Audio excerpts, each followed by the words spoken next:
흰색 바탕에 붉은 빛과 푸른빛으로 태국 문양의 원을 그리고 하늘, 땅, 물, 불을 나타내는 건괴, 곤괴, 관괴, 이괴 이 4개의 검은색 선을 4곳에 넣어 완성한 한국의 국기, 태극기. 흰색 바탕은 밝음과 순수를 나타내는데 침략을 일삼았던 일본과는 달리 평화를 가장 중요시 여겼던 한국의 민족성을 의미하고 있습니다. 그리고 가운데 빨강과 파랑은 음양의 조화를 나타내는 것으로 음양이 조화를 이루어 우리가 생명을 얻고 발전해 나간다는 대자연의 진리를 표현하고 있습니다.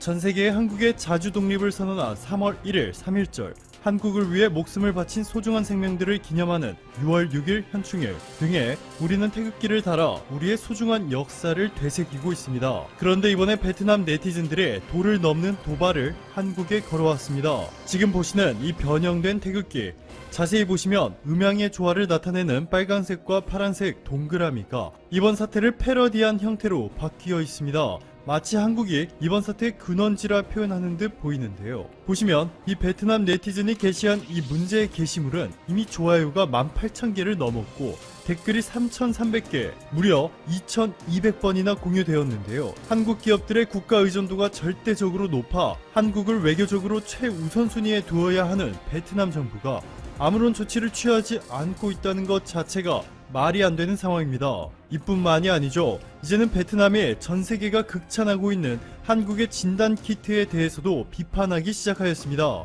베트남 현지 언론 VN 익스프레스는 베트남은 이제 하루에 10,000개의 진단 키트를 생산할 수 있게 되었다 라며 베트남 보건당국이 1시간 안에 진단이 가능한 진단 키트를 승인했다 자화자찬하였습니다. 또한 일부 베트남 현지 언론은 한국과 베트남의 진단 키트를 비교하며 어떠한 객관적인 자료나 근거를 제시하지 않은 채 한국산 진단 키트는 정확하지 않다, 검사 속도가 빠를 순 있지만 정확도가 낮다 라며 베트남이 개발한 진단 키트는 최대 48시간 정도 기다려야 하지만 정확도가 100%다 라는 충격적인 발언을 한 것으로 전해졌습니다. 자, 그런데 이러한 베트남의 주장은 신뢰도가 매우 낮습니다. 정확하게 말하면 신뢰도가 0%죠. 베트남이 개발에 성공했다 주장하고 있는 이 진단 키트는 베트남 군의과대학과 베트남 과학기술부의 지원 아래 비에다 테크놀로지라는 회사가 개발한 것인데요.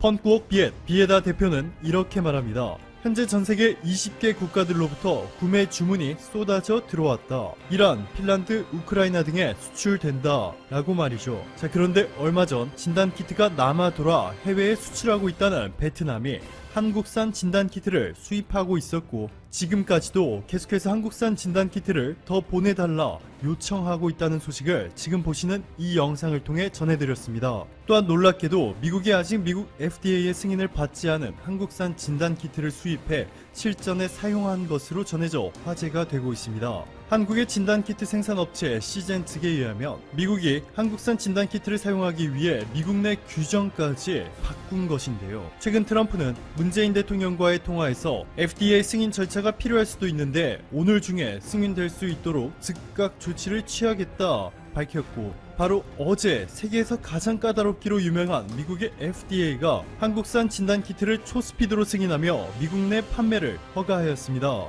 세계 최대 규모의 시장 조사 전문 업체죠.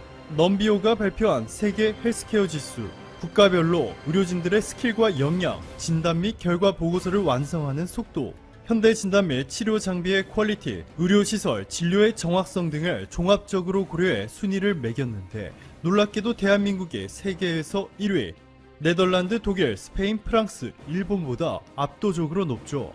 반면 한국산 진단키트의 정확성이 떨어진다고 말도 안 되는 주장을 하고 있는 베트남의 순위는 75위.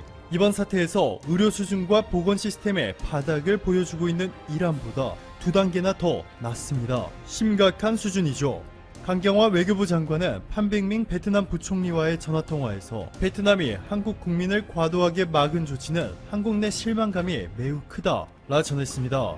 현재 베트남을 포함해 미국, 유럽, 동남아 등 전세계 117개국이 한국에 한국산 진단키트를 수출해달라 요청한 상황인데요. 베트남은 우선순위에서 당연히 밀려났습니다. 외교부 고위 관계자에 따르면 한국의 진단키트 생산 업체들은 한국에서 필요한 수요를 모두 제외하고도 일주일에 330만 회 검사할 수 있는 진단키트를 수출할 수 있는 놀라운 생산 능력을 지녔습니다. 그런데 최근 동남아뿐만 아니라 미국과 유럽에서 확진자 수가 폭발적으로 증가하면서 한국이 어느 나라에 먼저 수출을 할지 우선순위를 정해야 하죠. 우선적으로 미국이 1순위, 그 다음이 아랍에미리트와 인도네시아인 것으로 확인되고 있습니다. 외교부 고위 관계자가 인도네시아를 지목한 이유로 신남방 정책 핵심의 하나라고 전했는데요. 만약 이번 사태가 벌어지지 않았다면 세계 어느 나라보다 한국이 가장 많이 투자하며 적극적인 교류를 하고 있는 베트남을 인도네시아 대신 진단키트 1차 수출국에 넣어주었을 가능성도 있었겠죠. 그런데 베트남은 그 기회를 스스로 걷어차버렸고 최근에는 외국인 환자들의 치료 비용을 떠넘기기까지 하면서 베트남에 거주 중인 외국인들로부터 비난을 받고 있습니다. 응웬 수어푹 베트남 총리는 국민의 건강을 지키기 위해서 단기적인 경제 이익을 희생할 준비가 돼 있다 라며 이번 베트남의 조치로 외국인 관광객들이 베트남의 발길을 끊어도 결정을 바꾸지 않겠다는 식의 발언을 해 논란이 되고 있습니다. 자, 그런데 역시나 이렇게 베트남이 절대적으로 의존하던 한국에 밉보이게 되면서 베트남의 상황은 역사상 가장 심각한 수준의 위기를 맞이하고 있습니다. 여러분들이 지금 상상하고 계신 그 어떤 수준보다 더 심각하게 말이죠. 베트남 투자계획부에 따르면 베트남에 투자하고 있는 125개의 국가 중에서 지난해 가장 많이 투자한 한국이 올해 투자를 획기적으로 줄여버리자 베트남 외국인 투자 규모가 순식간에 20.9% 쪼그라들었습니다. 50% 이상을 담당하던 한국인 관광객들의 발길이 끊기면서 베트남 관광산업의 맥박이 완전히 멈춰버렸습니다. 관광산업의 의존도가 높았던 베트남 정부의 고간이 빠르게 바닥나고 있는 상황 속에서 이제는 베트남 대기업들조차 한국 투자자들로부터 돈을 받지 못해 유동성 위기에 빠지고 있습니다. 베트남 민간경제발전 리서치 이사회의 조사 결과에 따르면 이번 사태가 앞으로 6개월 이상 지속되면 베트남 내 74%의 기업이 파산할 것이라 보고되었습니다. 심지어는 베트남의 삼성이라 불리는 베트남에서 압도적인 재계서열 1위 빈그룹마저 현금이 없어 상당한 위기에 빠졌다는 빈그룹 위기설까지 이미 나돌고 있으니 얼마나 심각한지 짐작이 가실 겁니다. 오늘도 감사합니다. 최고로 멋진 하루 보내시길 바랄게요. 하겠습니다. 한국은 금방 타올랐다가 금방 식는 나라니까요. 우리나라에서도 많이 팔렸던 일본 화장품 DHC의 자회사 방송에서 나온 말입니다. 소비자들의 배신감과 분노에 더불어 국민적인 반감이 갈수록 커지고 있습니다. 비난 여론이 거세지자 국내 유통업체들은 판매를 중단했고 화장품의 광고 모델은 앞으로 자기 얼굴을 쓰지 말라고 회사에 요청했습니다.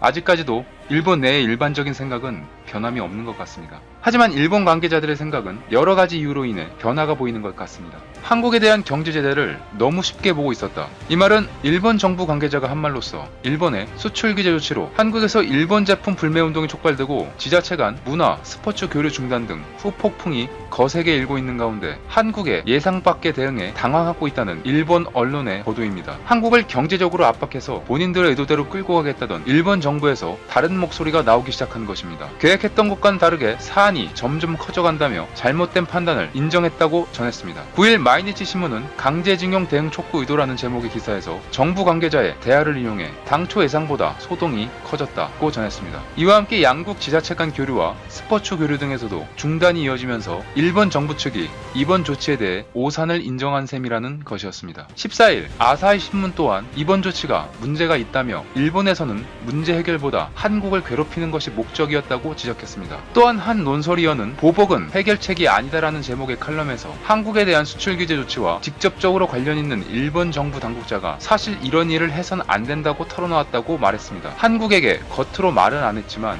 일본 당국자 또한 이번 일이 옳지 못하는 것을 인정했다는 것이었습니다. 물론 이 말은 아베에게 묵살되었다고 합니다. 또한 일본 정부는 한국에 대한 첫 수출 규제 대상이었던 반도체, 디스플레이 소재 3개 품목 중 포토 레지스트 수출 한 건을 처음으로 승인했는데 세코 히로시게 경제산업상은 기자회견에서 엄정한 심사를 거쳐 안보상 우려가 없는 거래라고 확인된 한 건에 대해 수출 허가를 했다고 말했습니다. 이에 대해 TV 아사히의 메인 뉴스인 보도 스테이션에서 이번 수출 허가는 아직 일본은 문을 열고 기다리고 있다는 메시지를 보낸 것이라고 분석했습니다. 문이 열려있는 만큼 만약 한국이 대화할 생각이 있다면 일본은 응하겠다는 의미라고도 했습니다. 포토 레지스트 허가는 수출 규제 34일 만이었습니다. 문제는 아직도 한국은 한국을 군사 목적이라는 허울을 씌워서 제재하겠다는 의도가 보이는 대목이었습니다. 현재 일본 정부의 이와 같은 행동은 한국인 여행 방문객 감소로 인해 흔들리는 일본 내의 불만과 경제를 잡아보려는 노력의 일환이라는 것이 지배적 의견입니다. 일본 니혼게이자이 신문은 10월에 있는 소비세 증세를 목전에 두고 일본 시장의 체감 경기가 3년 3개월 만에 최저 수준으로 떨어졌다고 보도했습니다. 이런 상황에서 불매운동이 가속화되고 여행 보이콧이 지속된다면 가뜩이나 어려운 일본 경기가 아예 침체기에서 나올 수 없을 뿐만 아니라 오전 만에 8%에서 10%로 소비세를 올리려는 아베의 계획도 차질이 생길 수 있다는 것입니다. 일본의 경제보복에 따른 일본 제품 불매운동과 더불어 일본 여행 자제 움직임이 크게 확산되면서 가장 큰 타격을 입은 곳은 바로 대마도입니다.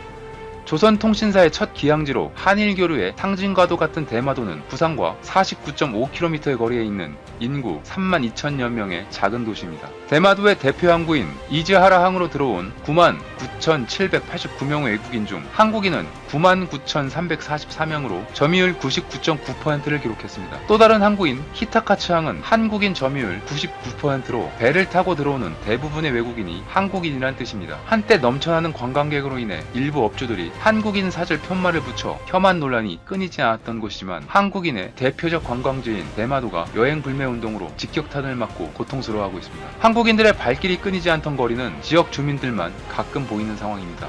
평소 한국 관광객들이 줄을 설 정도로 인기를 끌었던 히타카츠 라멘 가게 점주 마에다 씨는 7월은 평소 대비 절반 정도 손님이 줄었고 8월은 4분의 3 이상 감소했다며 적어도 올해까지는 상황이 더 심각해질 것으로 예상한다고 말했습니다. 또한 대마도 히타카츠 항구에 가면 무조건 방문한다던 한국인들의 대표 핫플레이스 인근 빵집은 아예 가게 문을 닫았고 당분간 휴업한다고 했습니다. 대마도의 대표 해변인 미우다 해변도 성수기라는 말에 무색할 정도로 텅 비었습니다. 한국인들이 항상 붐볐던 이자카야도 손님이 없어서 빈 의자만 지키는 매장이 많았습니다. 이즈하라에서 가장 유명한 쇼핑몰인 티아라몰은 손님보다 직원이 훨씬 많았습니다. 호텔과 민간 숙박업계는 현상 유지도 힘들어 휴업을 고민 중이었습니다. 히타카츠에서 렌트카 업체를 운영하던 한 일본인 업주는 올해 초까지 차량을 늘렸지만 이제 사용되지 못하는 렌터카를 폐차할 계획이다라고 말했습니다. 이러한 영향은 대마도 편 여객선 운항에도 직접적으로 나타났습니다. 부산과 대마도, 이즈하라를 연결하는 배편이 8월 18일부터 모두 끊겼습니다. 사실상 이즈하라항은 국제항구의 기능을 잃게 되는 것입니다.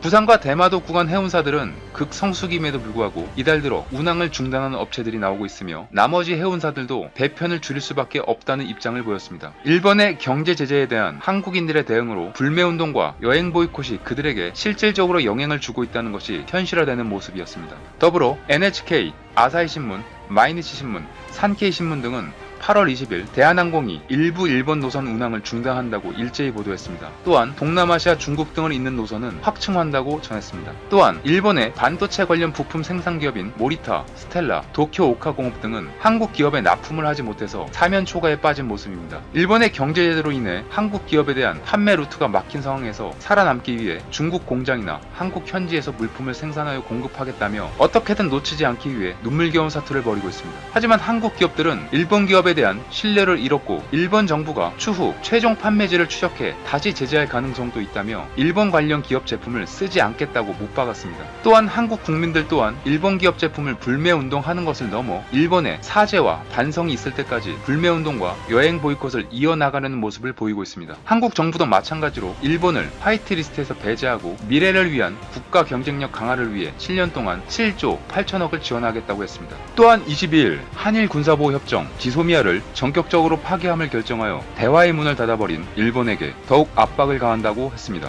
일본 정부는 겉으로는 경제 제재를 강화한다고 하면서도 이런 한국의 반응에 당황을 하고 있습니다. 그리고 대화를 이어가기 위해 노력하는 모습을 보이기 시작했습니다. 일본 마이니치 신문은 한국은 8월 15일 광복절까지는 반일 감정이 불타오를 것으로 예상하고 일본 정부는 8월 말부터 외교 당국 간 협의를 재개할 예정이라며 8월 21일 베이징에서 열릴 한중일 외교 장관 회담을 활용해 문제를 풀어갈 것이라고 보도했습니다. 일본은 한국인들을 너무나 얕봤습니다. 아니, 원래 그렇게 가지고 있던 생각은 쉽게 없어지지 않을지도 모릅니다. 현재도 한국의 국력이 과거처럼 약했다면 오늘날 같은 아쉬운 소리도 하지 않았을 겁니다. 한국이 강해지면 강해질수록 일본은 더욱 견제를 하겠지만 그럴수록 단호하게 대처해야 더욱 이런 일이 발생하지 않을 겁니다. 며칠 전 일본에서 트럼프가 미군 주둔비를 더 내라고 하니 알겠다고 잽싸게 말하는 누구를 생각하니 강자에게 약하고 약자에게 강한 그 누군가가 생각납니다. 이슈